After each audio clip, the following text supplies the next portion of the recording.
Hello മക്കളെ, എല്ലാവർക്കും exam winner Malayalam ക്ലാസ്സിലേക്ക് സ്വാഗതം. It's me Jobin. അപ്പോൾ നമ്മൾ ഓണപ്പരീക്ഷയ്ക്ക് SSLC ക്ലാസ്സിലെ മുത്തുമണികളെ, നിങ്ങൾക്ക് മലയാളം ഫസ്റ്റിൽ കുറച്ച് പാഠഭാഗങ്ങൾ പഠിക്കാനില്ലേ? അപ്പോൾ നമ്മൾ ഇന്നത്തെ ക്ലാസ്സിൽ ഓണപ്പരീക്ഷയ്ക്ക് നിങ്ങൾ പോകുമ്പോൾ നമ്മൾ കാണാൻ ചാൻസ് ഉള്ള കുറച്ച് ചോദ്യങ്ങളെ പരിചയപ്പെട്ടാലോ? അപ്പോൾ സമയം ഒട്ടും വൈകിപ്പിക്കേണ്ട, നമ്മൾക്ക് ഓണപ്പരീക്ഷയിൽ കാണാൻ സാധ്യതയുള്ള കുറച്ച് ചോദ്യങ്ങൾ ഉൾപ്പെടുത്തിക്കൊണ്ടുള്ള ഈ ക്ലാസ്സിലേക്ക് ഞാൻ നിങ്ങളെല്ലാവരെയും സ്വാഗതം ചെയ്യുകയാണ്. ഓക്കെ, അപ്പോൾ നമുക്ക് ആദ്യത്തെ ചോദ്യത്തിലേക്ക് ഒന്ന് പെട്ടെന്ന് പോയാലോ? മന്നവ കേൾക്ക, ഭരദ്വാജനന്ദനിൽ നിന്നുള്ള യോദ്ധാക്കളിൽ പ്രബലാധിപൻ. പിന്നെ ഞാൻ പക്ഷേ ഭരിക്കുന്നതുമുണ്ട് മന്നവ, സങ്കടമുണ്ടാകയില്ലേതും. ഏതാണ് മക്കളെ പറയുന്നത്? ആരോട് പറയുകയാണ്? കർണൻ ആരോട് പറയുകയാണ്? ദുര്യോധനോട് പറയുന്ന വരികളാണ്. നമുക്കറിയാം കൗരവപ്പടയുടെ നമ്മൾ പാഠഭാഗം ഏതാണ്? കഥകളതി മോഹനം അല്ലേ? എഴുത്തച്ഛൻ്റെ കഥകളതി മോഹനം. അങ്ങനെ കൗരവപ്പടയുടെ തലവനായ സേനാനായകനായ ഭീഷ്മര് അർജുനൻ്റെ അമ്പേറ്റ് നിലം പതിച്ചപ്പോൾ ആര് കൗരവപ്പടയുടെ സ്ഥാനമേൽക്കുമെന്ന ആശങ്കയിൽ ദുര്യോധനായി. അപ്പോൾ ദുര്യോധനൻ കർണനോട് പറയുകയാണ്, കർണ, ഭീഷ്മർ അമ്പേറ്റ് നിലം പതിച്ചല്ലോ, ഇനി നീ വേണം കൗരവപ്പടയുടെ സേനാനായകനായി ചുമതലയേൽക്കാൻ. എപ്പോൾ കർണൻ ഒരു മന്ദസ്മിതം പൂണ്ട് അല്ലേ, ചെറുപുഞ്ചിരിയോടുകൂടി നമ്മുടെ ദുര്യോധനോട് പറയുകയാണ്, ദുര്യോധന, നീ എന്നോട് പറഞ്ഞ കാര്യം എനിക്ക് ഒരുപാട് സന്തോഷമുണ്ട്, കർണസുഖമുണ്ട്, പക്ഷേ ഞാനാകില്ല. പ്രബലാധിപനായ യോദ്ധാക്കളിൽ വെച്ച് പ്രബലാധിപനായ ദ്രോണർ ഇവിടെയുണ്ട്, അദ്ദേഹത്തെ നീ കൗരവപ്പടയുടെ സേനാനായകനായി നിയമിച്ചാലുമെന്ന് ദുര്യോധനോട് കർണൻ പറഞ്ഞു. അങ്ങനെ കർണൻ്റെ നിർദ്ദേശം അനുസരിച്ച് ദുര്യോധനൻ നമ്മുടെ ദ്രോണാചാര്യരെ കൗരവപ്പടയുടെ തലവനായി നിയോഗിച്ചു എന്നതാണ് ആ ഒരു പാഠഭാഗത്തിൻ്റെ സാരാംശം എന്ന് പറയുന്നത്. ഓക്കെ, അപ്പോൾ ചോദ്യം എന്താണ്? സന്ദർഭം വിശകലനം ചെയ്ത് കർണൻ്റെ സ്വഭാവ സവിശേഷതകൾ കുറിക്കുക. ഒന്നുമില്ല, കർണൻ്റെ കഥാപാത്ര നിരൂപണം കർണനെ കഥാപാത്ര നിരൂപണം ചെയ്യാനാണ് ചോദ്യം അല്ലേ? ഇത്രയൊരു ചോദ്യം നമുക്ക് പ്രതീക്ഷിക്കാൻ സാധിക്കും. ഈ കഥകളതി മോഹനത്തിൽ ഒരു ചോദ്യം ഇതായിരിക്കാം, എഴുത്തച്ഛൻ എങ്ങനെയൊക്കെയാണ് കിളിമകളെ കൊണ്ട് കഥ പറയിപ്പിക്കുന്നത്? നമുക്കറിയാം, പാലും പഴമൊക്കെ കൊടുത്ത്, ശർക്കര കൊടുത്ത്, പിന്നെന്താ പഞ്ചാമൃതവും, പിന്നെന്താ ചെങ്കതളിപ്പഴവും, തേനും പാലും ഇളനീരും നീലക്കരിമ്പിൻ്റെ മധുരമുള്ള ഇളനീരും എല്ലാം കൊടുത്ത് പ്രീതിപ്പിച്ചിട്ടാണ് കിളിമകളെ കൊണ്ട് എഴുത്തച്ഛൻ കഥ ചൊല്ലിപ്പിക്കുന്നത്. ആ ഒരു ചോദ്യം പ്രതീക്ഷിക്കാം. നിങ്ങൾക്കറിയാലോ എന്തൊക്കെ കൊടുത്തിട്ടാണ്, എന്തൊക്കെ വിശിഷ്ട ഭോജ്യങ്ങൾ കൊടുത്തിട്ടാണ് എഴുത്തച്ഛൻ കിളിമകളെ കൊണ്ട് കഥ പറയിപ്പിക്കുന്നത്. ആ ചോദ്യം പ്രതീക്ഷിക്കാം. ഇത് വേറെ ചോദ്യം, കർണൻ്റെ കഥാപാത്ര നിരൂപണം എഴുതുക അല്ലെങ്കിൽ സ്വഭാവ സവിശേഷത എഴുതുക എന്ന് ചോദ്യം വന്നാൽ എൻ്റെ മക്കൾ എഴുതണം. 7 മാർക്കിൻ്റെ ചോദ്യം പ്രതീക്ഷിക്കാട്ടോ. കർണൻ്റെ സ്വഭാവ സവിശേഷത അല്ലെങ്കിൽ നമ്മുടെ കഥാപാത്ര നിരൂപണം. കർണൻ നമുക്കറിയാം, മഹാഭാരതത്തിലെ മഹത്തായ ഒരു കഥാപാത്രമാണ് കർണൻ. ചതിയിലൂടെ കൊല്ലപ്പെട്ട എന്നാൽ എല്ലാവരും വാഴ്ത്തുന്ന ധീരനായ പോരാളിയാണ് കർണൻ. ഇപ്പോൾ കർണൻ്റെ കഥാപാത്ര നിരൂപണം എഴുതുമ്പോൾ നമുക്ക് എന്തൊക്കെ കാര്യം ശ്രദ്ധിക്കാൻ പറ്റും മക്കളെ? അർജുനൻ്റെ അമ്പേറ്റ് ഭീഷ്മർ നിലം പതിച്ചപ്പോൾ കൗരവപ്പടയുടെ തലവനായി ആരെ നിയോഗിക്കണമെന്ന് ദുര്യോധനൻ ചിന്തിക്കുകയുണ്ടായി അല്ലേ? അർജുനൻ്റെ അമ്പേറ്റ് അർജുനൻ അമ്പേറ്റ് നമ്മുടെ ഭീഷ്മർ നിലം പതിച്ചപ്പോൾ ദുര്യോധനൻ ചിന്തിക്കുകയാണ്, ഇനി ആരെ ഭീഷ്മർക്ക് പകരം കൗരവപ്പടയുടെ തലവനാക്കി മാറ്റണമെന്ന്. അപ്പോഴാണ് കർണൻ്റെ കാര്യം ദുര്യോധനൻ ആലോചിക്കുന്നത്. അപ്പോഴാണ് സേനാനായകനായി സ്ഥാനമേൽക്കണമെന്ന് ദുര്യോധനൻ കർണനോട് പറയുന്നത്. കർണനോട് പറഞ്ഞത്, കർണ, ഇനി നീ വേണം ഇതിൻ്റെ സേനാനായകനായി സ്ഥാനമേൽക്കാനെന്ന്. എന്നാൽ കർണൻ ചെറുപുഞ്ചിരിയോടെ മറുപടി പറയുകയാണ് ഈ വരികളിലൂടെ. കർണൻ എന്താ മറുപടി പറഞ്ഞത്? അതായത് യോദ്ധാക്കളിൽ വെച്ച് ശക്തനായ ദ്രോണരെ കൗരവപ്പടയുടെ സേനാനായകനാക്കണമെന്ന് കർണൻ പറയുന്നു. ദുര്യോധന, നീ പറഞ്ഞ കാര്യം എനിക്ക് ഒരുപാട് കർണസുഖമുണ്ടായി അല്ലേ, ചെവിക്ക് സുഖം, സന്തോഷമുണ്ടായി, പക്ഷേ ഞാൻ സേനാനായകനായി സ്ഥാനമേൽക്കില്ല. അതിന് അനുയോജ്യനെന്ന് പറയുന്നത് പ്രബലാധിപനായ യോദ്ധാക്കളിൽ വെച്ച് ശക്തിവാനായ നമ്മുടെ ദ്രോണർ തന്നെയാണ്. അതുകൊണ്ട് നീ ദ്രോണരെ സേനാനായകനാക്കിയാലുമെന്ന് കർണൻ ദുര്യോധനോട് പറയുന്നു. ഇതിലൂടെ കർണൻ്റെ സ്നേഹവും നിസ്വാർത്ഥപരമായ സമീപനവും പ്രകടമാകുന്നു അല്ലേ? കർണൻ്റെ സ്നേഹവും സമീപനമൊക്കെ ഇതിൽ പ്രകടമാണ്. കൂടാതെ ആത്മാർത്ഥതയുള്ള സത്യസന്ധനായ യോദ്ധാവിൻ്റെയും നേതാവിൻ്റെയും രാജാവിൻ്റെയും സ്വഭാവ ഗുണങ്ങൾ കർണനിൽ കാണാം. എന്തൊക്കെയാണ് ഗുണങ്ങൾ? സത്യസന്ധതയുണ്ട്, യോദ്ധാവാണ്, പിന്നെയോ ആത്മാർത്ഥതയുണ്ട്, നേതാവാണ്, രാജാവിൻ്റെയും സ്വഭാവ ഗുണങ്ങൾ കർണനിലുണ്ട്. അതായത് ആത്മാർത്ഥതയുള്ള വ്യക്തി, സത്യസന്ധനായ വ്യക്തി, തൻ്റെ കൂടെയുള്ളവരെ പോലും പരിഗണിക്കുകയും അവരെ പ്രോത്സാഹിപ്പിക്കുകയും ചെയ്യുന്ന വ്യക്തി. അതുകൊണ്ടല്ലേ ദ്രോണരെ സ്ഥാനമേൽപ്പിക്കാൻ കർണൻ ദുര്യോധനോട് പറഞ്ഞത്. പിന്നെ രാജാവിൻ്റെ ഗുണമുള്ളവനാണ്, ധീരനാണ്, ശക്തനാണ്, അലിവുള്ളവനാണ്, നന്മയുള്ളവനാണ്, നല്ലൊരു വ്യക്തിത്വത്തിനുടമയാണ് മഹാഭാരതത്തിലെ കൗരവരുടെ പോരാളിയായ അല്ലെ വീരാളിയായ കർണൻ എന്ന് പറയുന്ന കഥാപാത്രം. ചിലപ്പോൾ കഥാപാത്ര നിരൂപണം വന്നാൽ എൻ്റെ മക്കൾ എഴുതണം കേട്ടോ. ഓക്കെ, അടുത്ത ചോദ്യം എന്താണ്? എൻ്റെ മാതൃഭാഷ കന്നഡയാണ് അല്ലേ, മാതൃഭാഷ എൻ്റെ ഉള്ളിൽ ഒഴുകുന്ന ജീവനദി എന്ന് പറയുന്ന പ്രകാശ് രാജിൻ്റെ ആ ലേഖനമാണ് ഇനി ചോദ്യത്തിൽ പ്രതീക്ഷിക്കാൻ സാധിക്കുക. എൻ്റെ മാതൃഭാഷ കന്നഡയാണ്, അത് പഠിക്കുക തന്നെ വേണമോ എന്ന ചോദ്യം എൻ്റെ ജീവിതത്തിൽ വന്നതേയില്ല.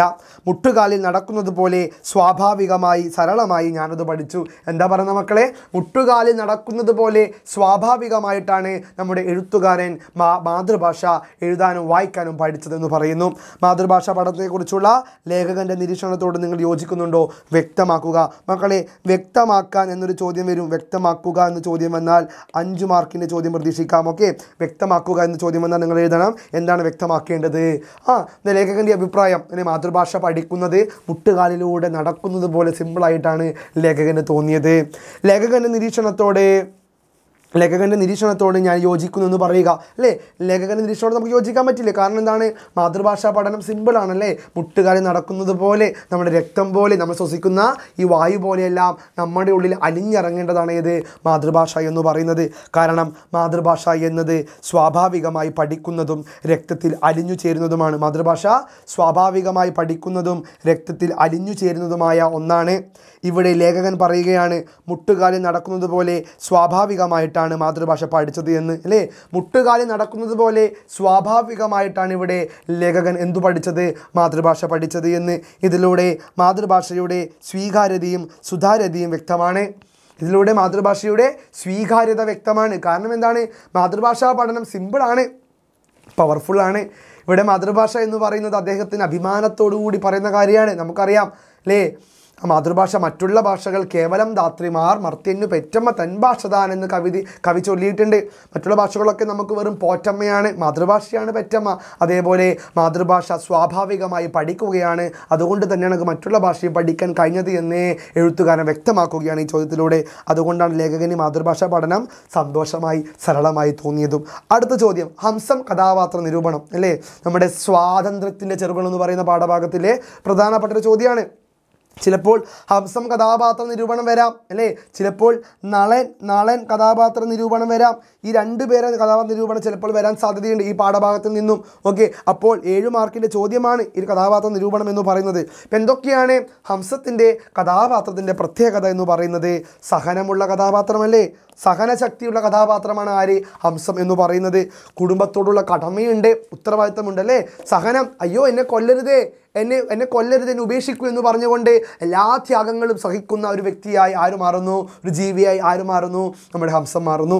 കുടുംബത്തോടുള്ള കടമ അല്ലേ, എന്നെ കൊല്ലരുതേ, എനിക്കെൻ്റെ അച്ഛനില്ല, അച്ഛൻ മരിച്ചുപോയി, അമ്മ മാത്രമേ ഉള്ളൂ, കൂടാതെ എനിക്ക് ഭാര്യയും കുഞ്ഞുമുണ്ട്, ഞാൻ മരിച്ചു പോയാൽ അവരൊറ്റക്കാകും, എൻ്റെ കുലം തന്നെ ഇല്ലാതാകുമെന്ന് വിചാരിക്കുന്ന കുടുംബത്തോട് അങ്ങേയറ്റം കടമയുള്ള സ്നേഹമുള്ള കഥാപാത്രമായി ആര് മാറുന്നു, നമ്മുടെ ഹംസം മാറുന്നു. കുടുംബത്തോടുള്ള സ്നേഹമുള്ള കഥാപാത്രം, തൻ്റെ കുലത്തോടുള്ള സ്നേഹം അല്ലേ, പാരമ്പര്യം, പൈതൃകം.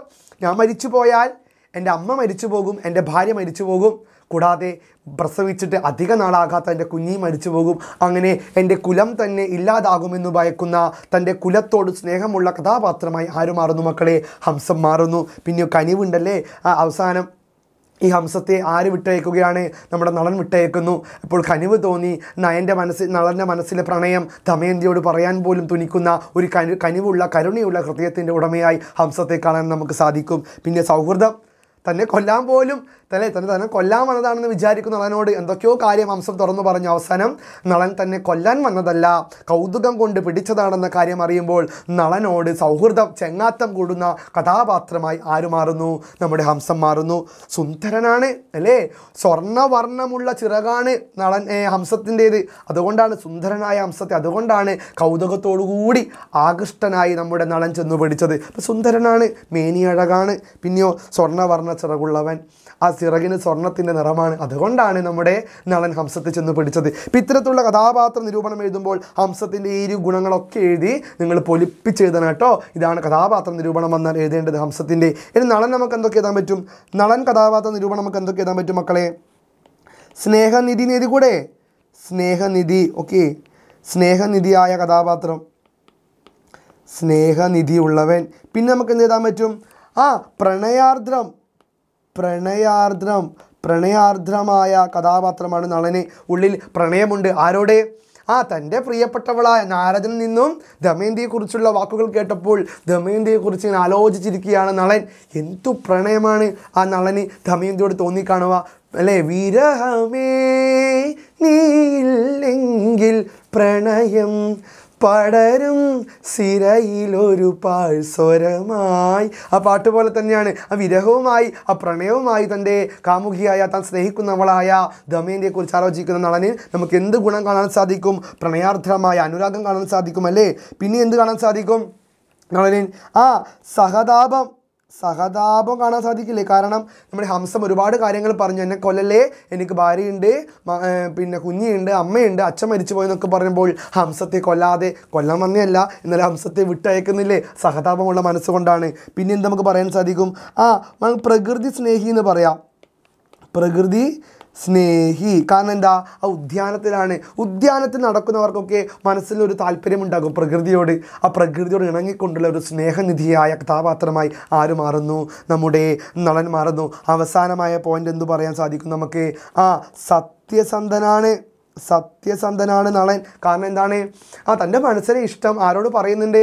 ദമയന്തിയോട് പറയുന്നുണ്ട്. കൂടാതെ ആ ഹംസത്തിൻ്റെ മനോവിഷമങ്ങൾ പറഞ്ഞപ്പോൾ അതിലൊരു തരി ദേഷ്യമോ കോപമോ കൂടാതെ ഹംസം ഒരുപാട് കുത്തുവാക്ക് പറയുന്നുണ്ട് നളനോട്. നിനക്ക് ഗുണം വരില്ല, ദോഷം മാത്രമേ വരൂ എന്ന് പറയുമ്പോൾ അതിൽ പോലും കോപാഷ്ടനാകാതെ കോപത്തോടു കൂടിയല്ല പെരുമാറുന്നത് മനസ്സ്. മറിച്ചെന്താണ്? സത്യസന്ധതയോടുകൂടി നമ്മുടെ ഹംസത്തെ വിട്ടയക്കുന്ന കഥാപാത്രമായി മാറുന്നു, നളൻ മാറുന്നു. ഇപ്പോൾ നമ്മുടെ സ്വാതന്ത്ര്യത്തിൻ്റെ ചെറുകുളെന്ന് പറയുന്ന പാഠഭാഗത്തിൽ നിന്നും ഹംസം കഥാപാത്ര നിരൂപണം ചോദിക്കാം, ചിലപ്പോൾ നളൻ കഥാപാത്ര നിരൂപണം ചോദിക്കാം. അത് നിങ്ങൾ മനസ്സിലാക്കി പഠിക്കുക. ഓക്കെ മക്കളെ, റെഡിയല്ലേ? അവസാനത്തെ ഏതാണ്? നെഞ്ചം തെളിഞ്ഞ് കുറുക്കിക്കൊഴുത്ത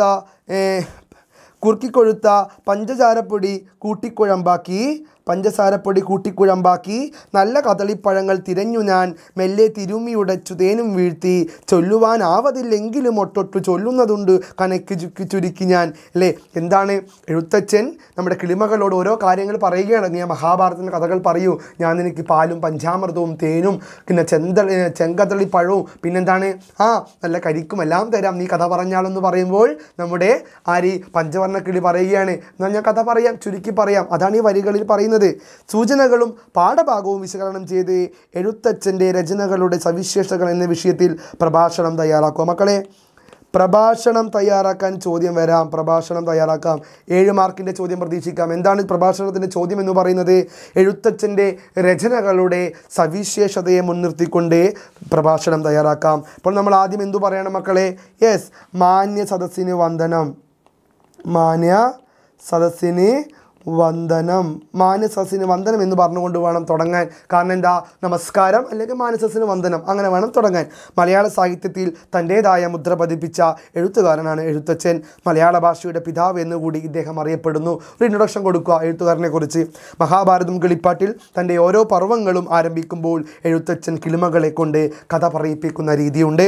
ആയതിനാൽ കിളിമകളെ മധുര പലഹാരങ്ങൾ നൽകി പ്രീതിപ്പിച്ചാൽ മാത്രമേ കിളിമകൾ കഥ പറയൂ എന്നതിനാൽ എഴുത്തച്ഛൻ കിളിമകൾ മധുര പലഹാരങ്ങൾ നൽകുന്ന രീതിയും കിളിപ്പാട്ടിൻ്റെ ആരംഭത്തിൽ കാണാം.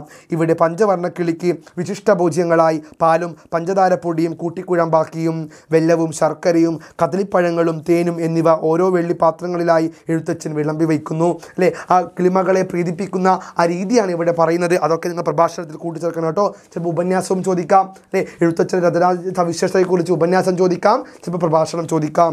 രണ്ടായാലും നിങ്ങൾ എഴുതണം കേട്ടോ. കൂടാതെ പഞ്ചവർണ്ണക്കിളിക്ക് ദാഹിക്കുമ്പോൾ കുടിക്കാൻ നീലക്കരിമ്പിൻ്റെ മധുരമുള്ള പാലും മധുവും എഴുത്തച്ഛൻ കിളിമകൾക്കായി ഒരുക്കി വയ്ക്കുന്നു അല്ലേ. പാലും മധുവുമല്ല, കിളിമകൾക്കായി എഴുത്തച്ഛൻ ഒരുക്കി വയ്ക്കുന്നു.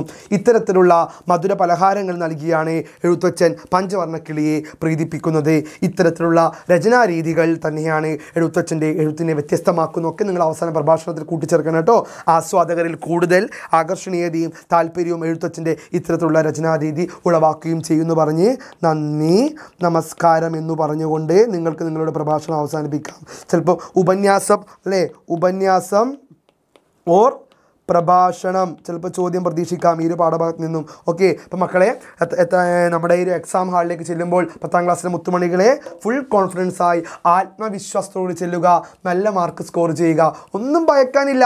നമ്മൾ പഠിച്ചത് മാത്രമേ വരികയുള്ളൂ. അതുമാത്രമല്ല, നിങ്ങൾ ഈ ടെസ്റ്റ് ഒന്ന് വായിച്ചു പോകണം കേട്ടോ. ടെസ്റ്റ് വായിക്കാതെ ക്ലാസ് മാത്രം കണ്ടു പോകുന്ന മക്കളോട് എനിക്ക് പറയാനുള്ളത്, ക്ലാസ് മാത്രമല്ല എക്സാം എന്ന് പറയുന്നത്. പാഠഭാഗം അറിഞ്ഞിരിക്കണം അല്ലേ? കഥകളി മോഹനമൊക്കെ വായിക്കുമ്പോൾ ആ വരികളൊക്കെ അറിഞ്ഞിരിക്കണം. ഇപ്പം നമ്മുടെ ഒരു പരീക്ഷയ്ക്ക് പോകുമ്പോൾ നമ്മുടെ മലയാളം ഫസ്റ്റിലെ ചില ചോദ്യോത്തരങ്ങൾ അല്ലേ, കുറച്ച് ചോദ്യങ്ങൾ മാത്രമേ പരിചയപ്പെട്ടിട്ടുള്ളൂ. നിങ്ങൾ ബാക്കി വായിക്കുക. എല്ലാവർക്കും ഓൾ ദ ബെസ്റ്റ്. നല്ല എക്സാമായി തീരട്ടെ. എല്ലാവർക്കും നല്ല മാർക്ക് കിട്ടട്ടെ. It's me Jobin from examiner. By.